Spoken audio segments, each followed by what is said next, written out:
Hello viewers, welcome to Learn Computech Easy channel. இந்த வீடியோவில் நம்ம என்ன பார்க்க போகிறோன்னா ஒரு சிம்பிள் C++ ப்ரோக்ராம் எப்படி எழுதுறது அப்படிங்கிறது தான் பார்க்க போகிறோம். C++ங்கிறது ஒரு ஆப்ஜெக்ட் ஓரியன்டட் ப்ரோக்ராமிங் லாங்குவேஜ். ஏன் ஆப்ஜெக்ட் ஓரியன்டட் ப்ரோக்ராமிங் லாங்குவேஜுக்கு போகிறோம், எதனால் அப்படிங்கிறத ஒரு ஷார்ட்டாக சொல்லிடுறேன். ஸ்ட்ரக்சரல் ப்ரோக்ராமிங் தான் ஃபஸ்ட்டு நம்ம பார்த்தது. சி, ஃபோர்ட்ரான், பாஸ்கல் இதெல்லாம் ஸ்ட்ரக்சரல் ப்ரோக்ராமிங் லாங்குவேஜ். அதில் தான் மேக்ஸிமம் ஆஃப் ப்ரோக்ராம்ஸ் எழுதுவாங்க. அதிலிருந்து ஏன் ஆப்ஜெக்ட் ஓரியன்டட் ப்ரோக்ராமிங் லாங்குவேஜுக்கு போகணும் அப்படின்னு பார்த்தீங்கன்னா, ஸ்ட்ரக்சரல் ப்ரோக்ராமிங் பார்த்தீங்கன்னா செட் ஆஃப் இன்ஸ்ட்ரக்ஷன்ஸ் இருக்கும், அது ஃபங்க்ஷன்ஸாக தான் இருக்கும். ப்ரோக்ராமை நீங்கள் டெவலப் பண்ணும்போது ஃபங்க்ஷனை பேஸ் பண்ணி தான் நம்ம ப்ரோக்ராமை டெவலப் பண்ணுவோம்.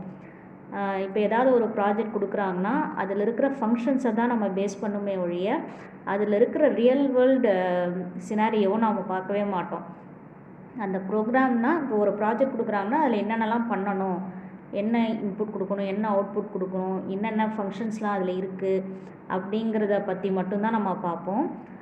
அதே தான் நம்ம C++ல பார்ப்போம், அது ஆப்ஜெக்ட் ஓரியன்டட் ப்ரோக்ராமிங் லாங்குவேஜ்லேயும் பார்ப்போம். ஆனால் ஆப்ஜெக்ட் ஓரியன்டட் ப்ரோக்ராமிங் லாங்குவேஜை பொறுத்த வரைக்கும் ரியல் வேர்ல்ட் கனெக்ஷன் அதிகமாக இருக்கும். அதே மாதிரி ஸ்ட்ரக்சரல் ப்ரோக்ராமிங்கில் அதாவது அந்த ப்ராஜெக்ட் பெருசாக ஆக நம்மளோட ப்ரோக்ராமிங் ஸ்ட்ரக்சர் பெருசாகிட்டே வரும். அந்த மாதிரி பெருசாகிட்டே வரும்போது சில காம்ப்ளெக்சிட்டிஸ் வரும். என்ன காம்ப்ளெக்சிட்டிஸ்ன்னு பார்த்தீங்கன்னா, இப்போ ஒரு ப்ராஜெக்ட் கொடுக்குறாங்க அப்படின்னா அந்த ப்ராஜெக்டில் செட் ஆஃப் ஃபங்க்ஷன்ஸ் இருக்கும். அதாவது ஒரு ப்ராஜெக்ட் கொடுக்கும்போது அந்த ப்ராஜெக்டில் ஏதாவது என்னென்னலாம் ஃபங்க்ஷன்ஸ் இருக்குது, என்ன இன்புட் இருக்குது, என்ன அவுட்புட் இருக்குது, என்னென்னலாம் ஃபெசிலிட்டிஸ் நம்ம கொடுக்கணும் அப்படிங்கிறதுலாம் பார்ப்பாங்க. அப்படி பார்க்கும்போது ஒவ்வொரு மாடியூலாக தான் நம்ம க்ரியேட் பண்ணோம். ஃபஸ்ட்டு ஃபங்க்ஷனாக எடுப்போம். செட் ஆஃப் இன்ஸ்ட்ரக்ஷன்ஸ் ஒரு ஃபங்க்ஷனாக போட்டு ஒரு ஃபங்க்ஷனை டெவலப் பண்ணுவோம். அப்புறம் அந்த ரிலேட்டட் ஃபங்க்ஷன்ஸை ஒரு மாடியூலாக போடுவோம். அப்புறம் அந்த மாடியூலை ஒரு ஹோல் ப்ராஜெக்டாக, எல்லா மாடியூல்ஸையும் ஹோல் ப்ராஜெக்டாக கனெக்ட் பண்ணுவோம்.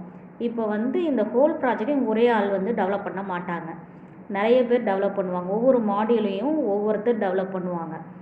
அப்படி டெவலப் பண்ணும்போது எல்லா மாடியூலையும் கனெக்ட் பண்ணும்போது சில சமயங்களில் காம்ப்ளெக்சிட்டிஸ் வரும். என்ன காம்ப்ளெக்சிட்டிஸ்ன்னு பார்த்தீங்கன்னா, அங்கே யூஸ் பண்ணுற டேட்டாஸ், சில டேட்டாஸ் குளோபலாக யூஸ் பண்ணுவாங்க, சிலதை லோக்கலாக யூஸ் பண்ணுவாங்க. குளோபலாக யூஸ் பண்ணும்போது என்ன ஆகும் அப்படின்னு பார்த்தீங்கன்னா, ஒரு செட் ஆஃப் ஃபங்க்ஷன்ஸுக்கு மட்டும் குளோபலாக நம்ம யூஸ் பண்ண முடியாது. குளோபலாக யூஸ் பண்ணிட்டோம் அப்படின்னா எல்லா ஃபங்க்ஷன்ஸுமே அதை அக்சஸ் பண்ணிக்கலாம். அப்படி அக்சஸ் பண்ணும்போது ஒரு மாடியூலில் ஒரு ஃபங்க்ஷனில் இல்லை ஒரு ப்ரோக்ராமிங் ஸ்ட்ரக்சரில் குளோபலாக இருக்கிற வேரியபிள் இன்னொரு ப்ரோக்ராமில் அதே ப்ராஜெக்டில் இருக்கிற இன்னொரு ப்ரோக்ராமில் அது லோக்கல் வேரியபிளாக இருந்ததுன்னா அந்த குளோபல் வேரியபிள் இங்கே லோக்கலாக அக்சஸ் ஆகும்போது இதில் என்னென்னலாம் சேஞ்சஸ் பண்ணுறோமோ அது எல்லாமே அதில் சேஞ்ச் ஆகும். அப்படி சேஞ்ச் ஆகும்போது சில காம்ப்ளெக்சிட்டிஸ் வரும். அந்த மாதிரி விஷயங்கள் எல்லாத்தையுமே மைண்டில் வச்சு தான் ஆப்ஜெக்ட் ஓரியன்டட் ப்ரோக்ராமிங்கை கொண்டு வந்தாங்க. இந்த ஆப்ஜெக்ட் ஓரியன்டட் ப்ரோக்ராமிங்கில் பார்த்தீங்க அப்படின்னா ப்ரோக்ராமிங் பேக்ரவுண்டை நம்ம ஈஸியாக அரைவ் பண்ணிடலாம். ஏன் அரைவ் பண்ணிடலாம் அப்படின்னு பார்த்தீங்கன்னா, ஒரு ப்ராஜெக்ட் கொடுத்தா அதில் இருக்கிற ஃபங்க்ஷன்ஸை பார்க்க மாட்டாங்க, அதில் இருக்கிற ஆப்ஜெக்ட்ஸை பார்ப்பாங்க. ஆப்ஜெக்ட்ஸ்னால் இப்போ பார்த்தீங்கன்னா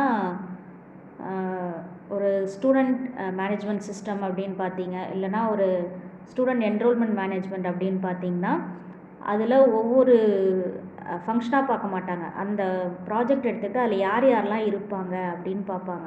இப்போ ஸ்டூடெண்ட் என்ரோல்மெண்ட்டில் அப்படி பார்த்திங்கன்னா ஸ்டூடெண்ட்டுக்குன்னு ஒரு டேட்டா பேஸ் இருக்கணும். ஸ்டூடெண்ட்டை பற்றின டீட்டெயில்ஸ் அதில் இருக்கும். ஸ்டூடெண்ட்டோட டீட்டெயில்ஸ்னால் என்ன, ஸ்டூடெண்ட்டோட பர்சனல் டீட்டெயில்ஸ் இருக்கும். அப்போ அது ஒரு ஆப்ஜெக்டாக மாறும். ஸ்டூடெண்ட்டோட அகாடமிக் டீட்டெயில்ஸ்னு தனியாக இருக்கும், அது ஒரு ஆப்ஜெக்டாக மாறும். அதுக்கப்புறம் ஸ்டூடெண்ட்டோட மார்க் டீட்டெயில்ஸ்னு இருக்கும், அது ஒரு ஆப்ஜெக்டாக மாறும். அப்படி ஆப்ஜெக்டாக மாறும்போது ஒரு ஆப்ஜெக்ட்டுக்கு அதில் என்னென்ன ஆட்ரிபியூட்லாம் வரும். இப்போ ஸ்டூடெண்ட் பர்சனல்னால் பர்சனலுக்கு என்னென்ன ஆட்ரிபியூட்லாம் வரும், ஒரு ஸ்டூடெண்ட்டோட பர்சனல் டீட்டெயில்னால் அதுக்கு என்ன ஆட்ரிபியூட் வரும். இப்போ அந்த ஸ்டூடெண்ட் இன்ஃபர்மேஷனில் என்னென்னலாம் ஃபங்க்ஷன்ஸ் யூஸ் பண்ணணும் அப்படிங்கிறத ஆப்ஜெக்ட் வைஸ் நம்ம பார்க்கும்போது நம்மளுக்கு கிளியர் கட் ஐடியா கிடைக்கும். அதே நேரம் ஆப்ஜெக்ட் ஓரியன்ட் ப்ரோக்ராமிங் லாங்குவேஜில் டேட்டா ஹைடிங்னு ஒரு விஷயம் இருக்குது. அது என்ன அப்படின்னு பார்த்தீங்கன்னா, எந்தெந்த ஃபங்க்ஷன்ஸ் வந்து ஒரு பர்டிகுலர் டேட்டாவை அக்சஸ் பண்ணணும்னு இருக்கோ அந்த ஃபங்க்ஷனை மட்டும் ஒரு பர்டிகுலர் கிளாஸில் போடுவாங்க. அந்த சில டேட்டாஸ் வந்து அந்த கிளாஸ்க்குள்ளே இருக்கிற ஃபங்க்ஷன்ஸ் மட்டும்தான் யூஸ் பண்ணணும், வேறு எந்த கிளாஸையும் யூஸ் பண்ணக்கூடாதுன்னா அதை ப்ரைவேட்டாக வச்சுருப்பாங்க. அதுவே வந்து பப்ளிக்கில் யூஸ் பண்ணுற எல்லா கிளாஸையும் யூஸ் பண்ணணும் அப்படின்னா பப்ளிக்னு ஒரு ஆக்சஸ் ஸ்பெசிஃபையர் வச்சு பண்ணியிருப்பாங்க.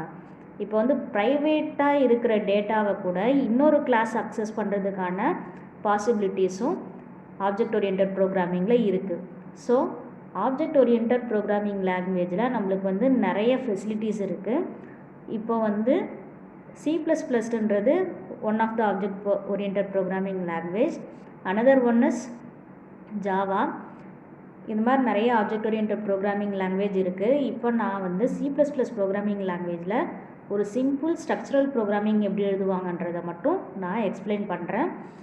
ஆப்ஜெக்ட் ஓரியன்ட் கான்செப்ட்குள்ளே நான் போகலை, வெறும் சிம்பிள் ப்ரோக்ராம் மட்டும்தான் இப்போ நான் டீச் பண்ண போகிறேன். அடுத்தடுத்த வீடியோவில் ஆப்ஜெக்ட் ஓரியன்ட் ப்ரோக்ராமிங் எப்படி எழுதணுன்றதை, அதாவது கிளாஸ் அண்ட் ஆப்ஜெக்ட்ஸ் வச்சு எப்படி எழுதுறதுங்கிறத நான் எக்ஸ்பிளைன் பண்ணுறேன். ஃபஸ்ட்டு ஒரு சிம்பிள் C++ ப்ரோக்ராம் எப்படி எழுதணுன்னா, ஃபஸ்ட்டு ஹெடர் ஃபைல்ஸ் இன்க்ளூட் பண்ணணும். ஹேஷ் include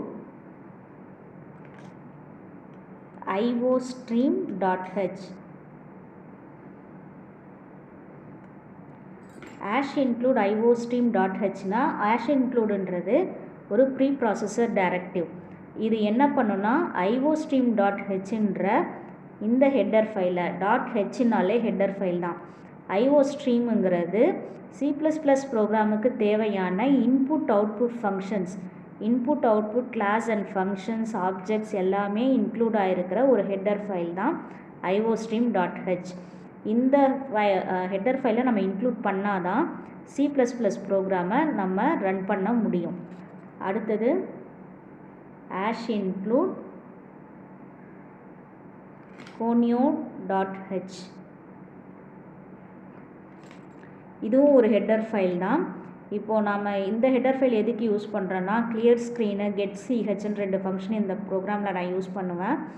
அதை யூஸ் பண்ணுறதுக்கான ஹெட்டர் ஃபைல் தான் இது. ஓகே, இந்த 2 ஃபைலையும் இன்க்ளூட் பண்ணிவிட்டு அடுத்தது மெயின் ஃபங்க்ஷனை ஸ்டார்ட் பண்ணணும். மெயின் ஃபங்க்ஷனை void mainன்னு ஸ்டார்ட் பண்ணணும். void main போட்ட உடனே இதுதான் ஸ்டார்ட் ஆஃப் த ஃபங்க்ஷன் ஆரம்பிச்சிடும். void main போட்ட உடனே கம்பைலர் என்ன பண்ணுன்னா, இதுதான் மெயின் ஃபங்க்ஷன்னு அக்செப்ட் பண்ணிவிட்டு இதிலேருந்து தான் எக்ஸிக்யூட் ஆகும். எல்லா C++ ப்ரோக்ராமும் மெயின்லேருந்து தான் ஸ்டார்ட் ஆகும். மெயின்லேருந்து தான் அடுத்தடுத்த ஃபங்க்ஷனுக்கு போகும். இப்போ void main போட்டுட்டேன். இப்போ நான் என்ன ப்ரோக்ராம் எழுத போகிறேன்னா 2 நம்பரை ஆட் பண்ணுறது தான் பண்ண போகிறேன்.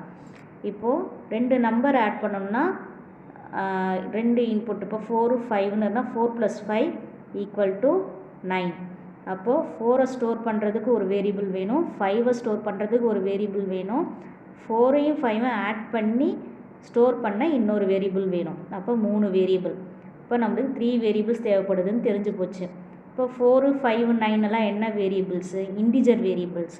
ஸோ இன்டிஜர் வேரியபிளுக்கு நம்ம என்ன இப்போ நம்ம ஒரு வேரியபிளை யூஸ் பண்ண போகிறோம் ப்ரோக்ராம்லனா அது வந்து என்ன டைப் ஆஃப் வேரியபிள்ன்றதை நம்ம கம்பைலருக்கு சொல்லணும். கம்பைலருக்கு சொல்லலை அப்படின்னா அது என்ன வேரியபிள்னு அதுக்கு தெரியாது, நம்மளுக்கு எரர் காமிக்கும். ஸோ ஃபஸ்ட்டு நம்ம என்னென்ன வேரியபிள் யூஸ் பண்ண போகிறோமோ அதை நம்ம டிக்ளேர் பண்ணணும். இந்த வேரியபிள்லாம் யூஸ் பண்ண போகிறேன், இது இந்த டைப்பு அப்படின்னு நம்ம சொல்லணும். ஸோ இப்போ 3 வேரியபிள் ஏபின்னு 2 வேரியபிள் வந்து இன்புட்டாக யூஸ் பண்ண போகிறேன், சியை வந்து அவுட்புட்டாக யூஸ் பண்ண போகிறேன். 3மே இன்டிஜர் வேரியபிள். ஸோ இன்ட்டுன்னு கொடுக்குறேன். இன்டிஜர் வேரியபிளாக இருந்தால் இன்ட்டுன்னு கொடுக்கணும், ஃப்ளோட் வேரியபிளாக இருந்தால் ஃப்ளோட்டுன்னு கொடுக்கணும், டபுளாக இருந்தால் டபுள்னு கொடுக்கணும், லாங்னா லாங்னு கொடுக்கணும். இன்டிஜர்னால் இன்டிஜர் வேரியபிள், அது ஒரு பர்டிகுலர் ரேஞ்ச் ஆஃப் இன்டிஜர்ஸை மட்டும்தான் அக்செப்ட் பண்ணும். லாங்ன்றது இன்டிஜரே தான், ஆனால் இன்டிஜரை விட அதிகமான கெப்பாசிட்டி கொண்டது. அதுவே ஃப்ளோட்டுன்றது டெசிமல் நம்பர்ஸ். அதாவது பாயிண்ட் வச்சு வைக்கிறோம் இல்லையா, அந்த நம்பர்ஸ்க்கு ஃப்ளோட்டுன்னு சொல்லணும். அதுலேயே நம்ம ஹை கெப்பாசிட்டியாக இருந்ததுன்னா டபுள்னு சொல்லுவோம். அடுத்தது கேரக்டர்ஸாக யூஸ் பண்ணணும் அப்படின்னா கேர்னு யூஸ் பண்ணணும். இப்போ நான் இன்டிஜர் வேரியபிள் யூஸ் பண்ணுறேன், அதனால் ஏபிசி வந்து இன்ட்டாக கொடுக்குறேன். அடுத்தது இன்புட் வாங்கணும். இன்புட் வாங்கிறதுக்கு சிஇன் யூஸ் பண்ணுவோம். இப்போ இந்த வேரியபிளை தான் நான் வாங்குகிறேன் அப்படின்றத நம்ம இன்னொருத்தர் யாராவது இந்த ப்ரோக்ராமை பார்க்கும்போது தெரியணும். அதுக்காக ஒரு பிரிண்ட் ஸ்டேட்மெண்ட் கொடுக்கணும். பிரிண்ட் ஸ்டேட்மெண்ட்டுக்கு சி அவுட்டுன்னு கொடுக்கணும். சி அவுட் கொடுத்துட்டு இப்போ நான் ஏ வேரியபிளை வாங்க போகிறேன். இப்போ ஏ வேரியபிளை வாங்கினோன்னா இப்போ இந்த ப்ரோக்ராமை ரன் பண்ணும்போது ரன் பண்ணி ஸ்க்ரீன் வரும், கன்சோல் ஸ்க்ரீன் வரும். அந்த கன்சோல் ஸ்க்ரீன் வரும்போது பிளாங்காக இருந்ததுன்னா நம்ம என்ன இன்புட் கொடுக்க போகிறோன்றது தெரியுமா யாருக்காவது? தெரியாது. அது தெரியணுன்னா பிரிண்ட் ஸ்டேட்மெண்ட் கொடுக்கணும். பிரிண்ட் ஸ்டேட்மெண்ட் கொடுக்கறதுக்கு என்ன பிரிண்ட் கொடுக்கணும்? இப்போ ஏ வேரியபிளை நான் வாங்க போகிறேன். இப்போ நான் இந்த ப்ரோக்ராம் ரன் பண்ண உடனே யூசர்கிட்டேருந்து ஏ வேரியபிளும் பி வேரியபிளும் வேணும். அப்போது அவங்க ஏ வேரியபிளை கொடுக்கணும் அப்படிங்கிறத நம்ம எப்படி ப்ராம்ப்டில் கொடுக்கணும்? Enter the variable of a, enter the value of a அப்படின்னு கொடுத்தா தான் ஏ வேல்யூ கொடுக்கணுன்றது யூசருக்கு தெரியும். உடனே அவங்க இன்புட் கொடுப்பாங்க. அதுக்காக தான் இது. அதுக்கப்புறம் இந்த ஆப்ரேட்டருக்கு பேர் எக்ஸ்ட்ராக்ஷன் ஆப்ரேட்டர். இது வந்து சி அவுட்டுக்காக யூஸ் பண்ணுறது. ஸ்லாஷ் என் எதுக்குன்னா நெக்ஸ்ட் லைனுக்கு வர்றதுக்காக. இப்போது சிஇன் கொடுத்துட்டு இன்சர்ஷன் ஆப்ரேட்டர் கொடுக்கணும். அதாவது கிரேட்டர் தேன் சிம்பிளர் 2 தடவை கொடுத்தீங்கன்னா இன்சர்ஷன் ஆப்ரேட்டர். இந்த இடத்துல எந்த வேரியபிள்? ஏ தான் வேரியபிள். அந்த ஏவை கொடுத்துட்றேன். இங்கே டபுள் கோட்ஸ் கொடுக்கக்கூடாது. அடுத்தது செமிகோலன். எல்லா ஸ்டேட்மெண்ட்டுமே செமிகோலன் வச்சு தான் கொடுக்கணும். அடுத்தது பி வேரியபிளை வாங்கணும். அதுக்கும் இதே மாதிரி சி அவுட்டுன்னு கொடுத்துட்டு enter the value of V கொடுத்துட்டு ஸ்லாஷ் என். இப்போது இந்த ப்ராம்ப்ட் வந்ததும் பின்னு இன்புட் நம்ம கொடுக்கணும். கொடுத்தோன்னா அதை ப்ரோக்ராம் வாங்கணும்னா சிஇன் ஸ்டேட்மெண்ட் கொடுத்தா தான் வாங்கணும். அப்போது cin insertion operator variable B. இப்போது 2 இன்புட்டையும் வாங்கியாச்சு. அடுத்து என்ன பண்ணணும்னா இந்த 2 இன்புட்டையும் ஆட் பண்ணணும். ஆட் பண்ணுறதுக்கு C is equal to A plus B. இப்போ இது என்ன பண்ணணும்னா கம்பைலர் ரன் பண்ண உடனே ஏ ப்ளஸ் பின்னு கொடுத்த உடனே ஏலையும் பிலையும் நம்ம என்ன வேல்யூ கொடுத்துருக்குறோமோ அதை இந்த 2 இடத்துலையும் போட்டுட்டு இதை ஆட் பண்ணி சியில் ஸ்டோர் பண்ணிடும். ஏ அண்ட் பியோட இன்புட்டை ஆட் பண்ணி சிங்கிற வேரியபிளில் ஸ்டோர் பண்ணிடும். இப்போ சியில் என்ன வேல்யூ இருக்குன்றது நம்மளுக்கு தெரியணும். அது தெரியணும்னா பிரிண்ட் ஸ்டேட்மெண்ட் கொடுக்கணும். பிரிண்ட் ஸ்டேட்மெண்ட் என்னது? Cout. சி அவுட்னு கொடுத்தாலே பிரிண்ட் ஸ்டேட்மெண்ட் வந்துடும். Cout the value of C equal to திருப்பி எக்ஸ்ட்ராக்ஷன் ஆப்ரேட்டர் போட்டு இந்த வேரியபிள் சியை போட்டு செமிகோலன் வைக்கணும். செமிகோலன் வச்சுட்டு லாஸ்ட்டாக கெட் சிஹெச்னு கொடுக்கணும். கெட் சிஹெச் எதுக்கு அப்படின்னா கெட் கார்னு அர்த்தம். இந்த இடத்துல கெட் சிஹெச் கொடுத்தா என்ன பண்ணுன்னா நம்ம இன்புட் அவுட்புட் கொடுத்த உடனே நம்மளுக்கு அவுட்புட்டை அதே இடத்துல நம்மளுக்கு பிரிண்ட் பண்ணி காமிக்கும். அதுவே நீங்கள் கெட் சிஹெச் போடலைன்னா இன்புட்டை வாங்கிக்கிட்டு திருப்பி உங்களோட ப்ரோக்ராமிங் எடிட்டர் ஸ்க்ரீனுக்கு வந்துடும். அதுக்கப்புறம் நீங்கள் எஃப்ஐ கொடுத்தா தான் கண்ட்ரோல் எஃப்ஐ கொடுத்தீங்கன்னா தான் திருப்பி கன்சோல் ஸ்க்ரீனுக்கு வரும். அதாவது எடிட்டர் ஸ்க்ரீனை விட்டுட்டு கன்சோல் ஸ்க்ரீன் அவுட்புட் ஸ்க்ரீனுக்கு வரும். அப்படி இல்லாமல் இன்புட் கொடுத்த உடனே அவுட்புட்டை அங்கே பார்த்துட்டு அதுக்கப்புறம் எடிட்டர் ஸ்க்ரீன் வரணும்னா கெட் சிஹெச் கொடுக்கணும். கெட் சிஹெச் கொடுத்துட்டு கர்லி பிரேசஸை க்ளோஸ் பண்ணிடணும். க்ளோஸ் பண்ணிவிட்டு அடுத்து என்ன பண்ணணும்னா இந்த ப்ரோக்ராமுக்கு ஒரு இதுக்கு ஃபைலில் நம்ம ஸ்டோர் பண்ணணும் இல்லையா, ஃபைலில் ஸ்டோர் பண்ணுறதுக்கு இதுக்கு ஏதாவது ஒரு ஃபைல் நேம் கொடுத்து .cppன்னு கொடுக்கணும். சிபிபின்னு கொடுத்தீங்கன்னா அந்த ஃபைல் சேவ் ஆகிடும். சேவ் ஆனதுக்கப்புறம் இதை எப்படி கம்பைல் பண்ணணும்னா Alt F9 கொடுக்கணும். Alt + F9 கொடுத்தீங்கன்னா கம்பைல் பண்ணும். கம்பைல் பண்ணும்போது நீங்கள் ஏதாவது ப்ரோக்ராமில் எரர் வந்தது, தப்பாக டைப் பண்ணிட்டீங்க அப்படின்னா அது எரர் காமிக்கும். அந்த எரரை திருப்பி கரெக்ட் பண்ணணும். கரெக்ட் பண்ணதுக்கப்புறம் எரர் ஃப்ரீ காமிக்கும். காமிச்சதுக்கப்புறம் Ctrl + F9 கொடுத்தீங்கன்னா ரன் ஆகும். இது கம்பைலுக்கான ஃபங்க்ஷன். இது ரன் பண்ணுறதுக்கு. இது கம்பைல் கமாண்டு, இது ரன் கமாண்டு. Ctrl F9 கொடுத்தீங்கன்னா உடனே அந்த அவுட்புட் ஸ்க்ரீன் காமிக்கும். அதில் நீங்கள் enter the value of a, enter the value of பின்னு நம்மளுக்கு காமிக்கும். என்டர் த வேல்யூ ஆஃப் ஏன்னு கொடுத்தோடனே நீங்கள் ஏக்கு வேல்யூ கொடுத்த உடனே அடுத்தது என்டர் த வேல்யூ ஆஃப் பின்னு கேட்கும். அப்புறம் பிக்கு நீங்கள் ஒரு வேல்யூ கொடுப்பீங்க. கொடுத்த உடனே சியோட அவுட்புட்டை இந்த வேல்யூ ஆஃப் சின்னு காமிக்கும். இதுதான் இந்த C++ ப்ரோக்ராம். இப்படி தான் ஒரு சிம்பிள் C++ ப்ரோக்ராமை எழுதணும். ஓகே, இதுதான் C++ ப்ரோக்ராம். இந்த மாதிரி நிறைய நீங்கள் சிம்பிள் ப்ரோக்ராமாக நீங்கள் எழுதி ட்ரை பண்ணிங்கன்னா தான் உங்களால் பெரிய பெரிய ப்ரோக்ராம்லாம் எழுத முடியும். இதை பாருங்கள். இதில் ஏதாவது உங்களுக்கு டவுட் இருந்ததுன்னா கமெண்ட் செக்ஷனில் கமெண்ட் பண்ணுங்கள். தேங்க்யூ.